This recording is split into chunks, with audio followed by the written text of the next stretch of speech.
Hello friends, welcome back. I am Raju stock analysis में आपका स्वागत है। आज हम आपके सामने चार कंपनियों का एनालिसिस करने वाले हैं।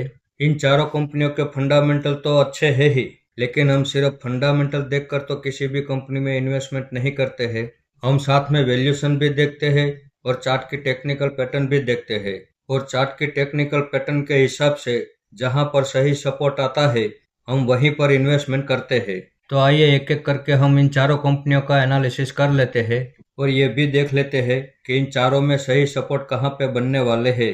तो सबसे पहले हम शुरुआत करते हैं, जिसका नाम है Indian toners and developers limited. अब इसके फंडामेंटल में शेयर होल्डिंग पैटर्न हम देखें तो पब्लिक के पास 30% जितनी होल्डिंग हमें यहाँ नजर आ रही है। उसमें भी 2% जितनी होल्डिंग तो बड़े इन्वेस्टर के पास है। अब ये 2% की होल्डिंग पिछले क्वार्टर में सितंबर मंथ में बढ़ाई गई है, तो ये बड़ी अच्छी बात है। डीआईएस के पास 0.03% की होल्डिंग है और बाकी की सारी होल्डिंग प्रमोटर के पास मौजूद है। इसके आगे इसकी बैलेंस शीट हम देखें तो इस कंपनी के ऊपर 1 रुपये का कर्ज नहीं है। तो ये एक जीरो डेब्ट कंपनी है। और अच्छी बात यह है कि 2014 से लेकर अब तक इस कंपनी ने कभी भी 1 रुपये का कर्ज नहीं लिया है। उसके सामने हम रिजर्व देखें तो इस कंपनी के पास 205 करोड़ का रिजर्व है। तो इस हिसाब से इनकी बैलेंस शीट काफी मजबूत और दमदार है। उसके आगे प्रॉफिट एंड लॉस सेगमेंट में हम देखें तो ईयर ऑन ईयर ये कंपनी कंपलसरी प्रॉफिट कर रही है। साथ में ये कंपनी हमें डिविडेंड भी दे रही है। अब 2024 में इसने 418 रुपये का ऑल टाइम हाई बनाया था और वहां से गिरावट करते हुए अभी ये 265 रुपये के पास ट्रेड कर रहा है। अब इसके फंडामेंटल तो काफी जानदार है। अभी ऑल टाइम हाई से अच्छी खासी गिरावट भी कर चुका है, लेकिन फिर भी अभी हम यहाँ इस लेवल पे एंट्री नहीं लेंगे, क्योंकि इसके चार्ट में जो टेक्निकल पैटर्न चल रही है उस टेक्निकल पैटर्न के हिसाब से इसमें हमारा जो पहला सपोर्ट है वो 200 रुपये के पास है। तो जब तक ये 200 रुपये के पास नहीं आ जाता तब तक हम इसमें वेट एंड वॉच करने वाले हैं। तो जिस दिन ये 200 रुपये के पास आएगा उस दिन हम इसमें एंट्री लेंगे। उसी दिन आपके सामने इसका रिव्यू करेंगे और इसके टारगेट की बात करेंगे। अब 2004 से लेकर अब तक का चार्ट आप देख सकते हैं। ये गिरावट करता है, बड़ी गिरावट भी करता है, प्राइस वाइज करेक्शन भी करता है, टाइम वाइज करेक्शन भी करता है, लेकिन जब नई तेजी की रैली चालू करता है तो पिछले ऑल टाइम हाई को ब्रेक करके एक नया ऑल टाइम हाई भी ये बनाता है। आइए तो अब देखते हैं हमारा अगला स्टॉक, जिसका नाम है वॉलफोर्ड फाइनेंशियल सर्विसेज लिमिटेड। अब इसके फंडामेंटल में शेयर होल्डिंग पैटर्न हम देखें तो पब्लिक के पास 25% जितनी होल्डिंग हमें यहाँ नजर आ रही है। बाकी की सारी होल्डिंग प्रमोटर के पास मौजूद है। अब इसके आगे इसकी बैलेंस शीट हम देखें तो इस कंपनी के ऊपर भी 1 रुपये का कर्ज नहीं है। ये कंपनी भी एक जीरो डेब्ट कंपनी है। उसके सामने हम रिजर्व देखें तो इस कंपनी के पास 163 करोड़ का रिजर्व है। तो इस हिसाब से इनकी बैलेंस शीट भी काफी जानदार और शानदार है। उसके आगे प्रॉफिट एंड लॉस सेगमेंट में हम देखें तो ईयर ऑन ईयर ये कंपनी कंपलसरी प्रॉफिट कर रही है, लेकिन 2019 और 2020 इन 2 साल में इस कंपनी ने लॉस भी किया है, तो उसे हम इग्नोर कर सकते हैं। अब 2024 में इसने 255 रुपये का ऑल टाइम हाई बनाया था और वहां से गिरावट करते हुए अभी ये 96 रुपये के पास ट्रेड कर रहा है। अब इसमें अच्छी खासी गिरावट तो हो चुकी है, इसके फंडामेंटल भी अच्छे हैं, लेकिन फिर भी अभी हम यहाँ इस लेवल पे एंट्री नहीं लेंगे, क्योंकि इसके चार्ट में जो टेक्निकल पैटर्न चल रही है उस टेक्निकल पैटर्न के हिसाब से इसमें हमारा जो पहला सपोर्ट निकल कर आ रहा है वो 50 रुपये के पास है। तो जब तक ये गिरावट करके 50 रुपये के पास नहीं आ जाता तब तक हम इसमें भी वेट एंड वॉच करने वाले हैं। अब 2004 से लेकर अब तक का चार्ट आप देख सकते हैं।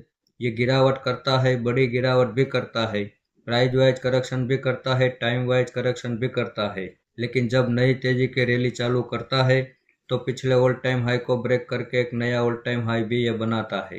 तो जिस दिन ये 50 रुपये के पास आएगा उस दिन हम इसमें एंट्री लेंगे। उसी दिन आपके सामने इसका रिव्यू करेंगे और इसका टारगेट की बात करेंगे।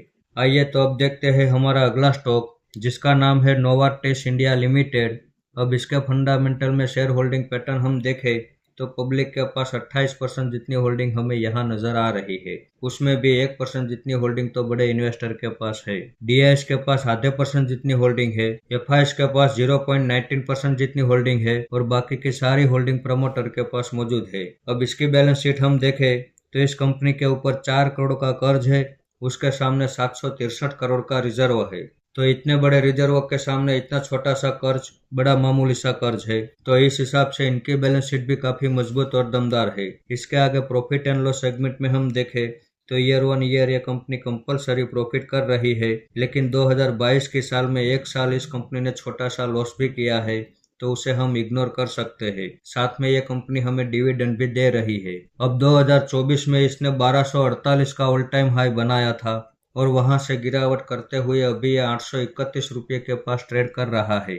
अब इसमें भी अच्छी खासी गिरावट तो हो चुकी है, इसके फंडामेंटल भी अच्छे हैं, लेकिन इसका चार्ट में जो टेक्निकल पैटर्न चल रही है उस टेक्निकल पैटर्न के हिसाब से इसमें हमारा जो पहला सपोर्ट है वो 650 रुपये के पास है। तो जब तक ये 650 रुपये के पास नहीं आ जाता तब तक हम इसमें भी वेट एंड वॉच करने वाले हैं। अब 2004 से लेकर अब तक का चार्ट आप देख सकते हैं, ये गिरावट करता है, बड़ी गिरावट भी करता है, लेकिन जब नई तेजी की रैली चालू करता है तो पिछले ऑल टाइम हाई को ब्रेक करके एक नया ऑल टाइम हाई भी यह बनाता है। तो जिस दिन ये 650 रुपये के पास आएगा उस दिन हम इसमें एंट्री लेंगे, उसी दिन आपके सामने इसका रिव्यू भी करेंगे और इसके टारगेट की बात भी करेंगे। आइए तो अब देखते हैं हमारा अगला स्टॉक जिसका नाम है वेरिटास इंडिया लिमिटेड। अब इसके फंडामेंटल में शेयर होल्डिंग पैटर्न हम देखें तो पब्लिक के पास 35% जितनी होल्डिंग हमें यहाँ नजर आ रही है, उसमें भी 25% जितनी होल्डिंग तो बड़े इन्वेस्टर के पास है, तो पब्लिक के पास केवल 10% जितनी होल्डिंग है। डीआईएस के पास 0.14% जितनी होल्डिंग है और एफआईएस के पास 9.5% जितनी होल्डिंग है।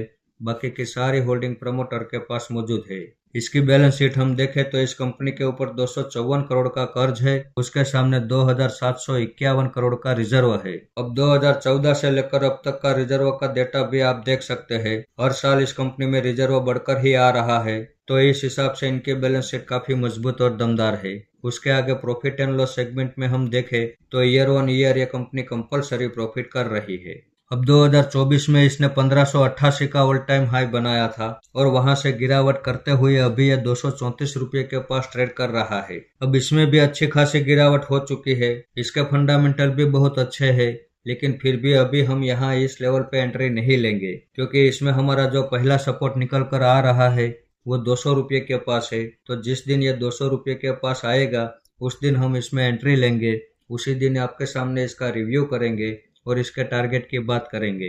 तो आज की ये चारों कंपनियां फंडामेंटल में तो अच्छी है ही, ऑल टाइम हाई से अच्छी खासी गिरावट भी कर चुकी है, लेकिन वैल्यूएशन के हिसाब से और चार्ट के टेक्निकल पैटर्न के हिसाब से अभी इन चारों कंपनियों में इंतजार करना ही सही रहेगा। और हो सकता है इन चारों कंपनियों में से एक दो कंपनियां ऐसी भी हो जो हमारे सही सपोर्ट के पास आए बिना ही वापस ऊपर चली जाए और नया ऑल टाइम हाई बना दे, तो कोई बात नहीं, जाने दो, हम उसे छोड़ देंगे।